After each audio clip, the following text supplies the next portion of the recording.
Hey everybody, JT here, Serenity Farms prepping with part 2 of my redneck hot tub installation.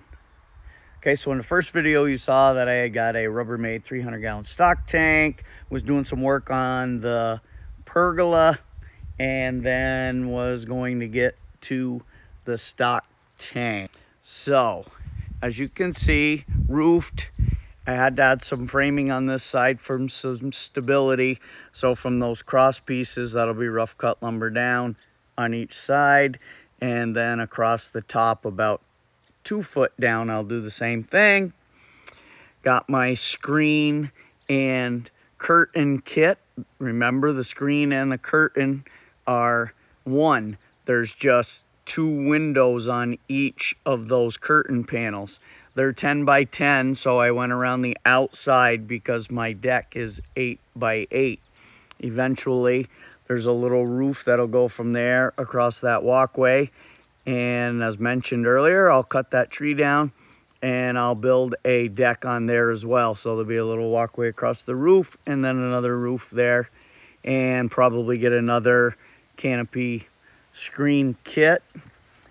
This fire pit, eventually when I'm done working here, I will come around here, make a little walkway to that little stairway with more pea gravel, and do pea gravel around the fire pit, much bigger, so I can get rid of those annoying bricks, which I'm going to make a pizza oven out of, so I will show you that later.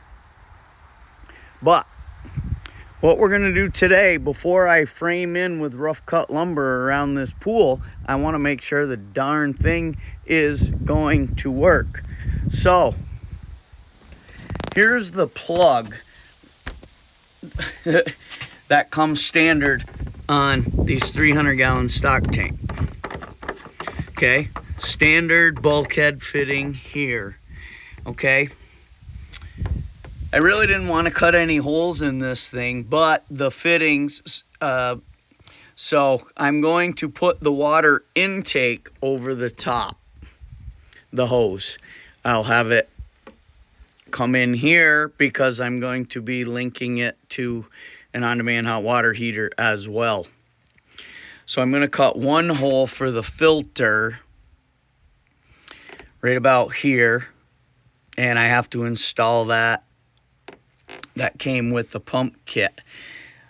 I could run it through there, just get a reducer, but the bulkhead fitting on this side doesn't allow me to put the filter on, and I would like to be able to put a reducer and then put a drain here that I can hook a hose up to if I have to.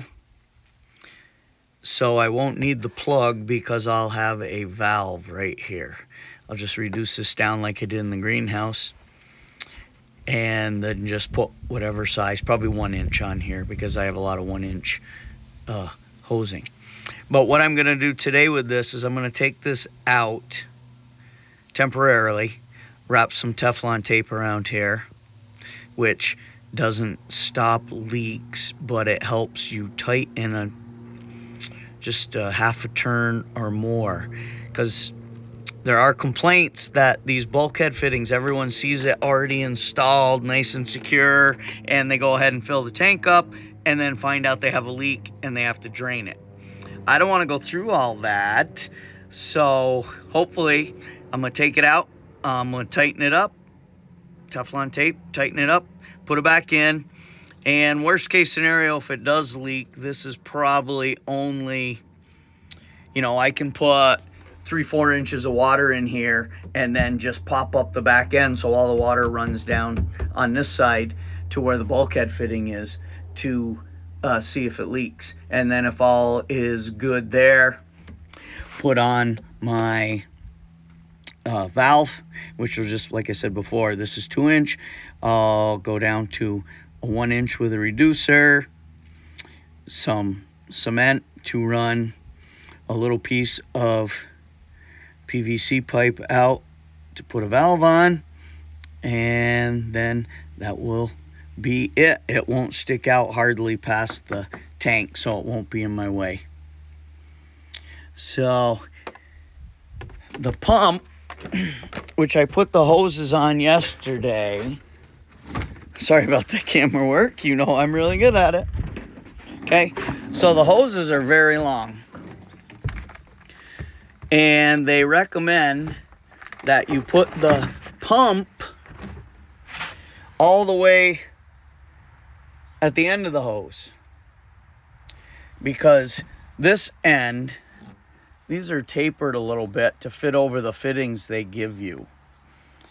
If I choose to cut this hose, I can probably still get this over the fittings and then just clamp it down, although this smooth area here makes that much easier. So some people, they have the hoses all wrapped around. I could potentially build a small box right here that houses the pump and all the hoses wrapped up in there with a lid that opens. If I got to drain it, I still have access to the drain and I have access to the pump, and it'll kind of look cool, a square box built in. But that's the update for now. I will get back to you after I get all my parts, and we'll see if this bad boy is going to leak or not. That's all I got for now. JT, signing off.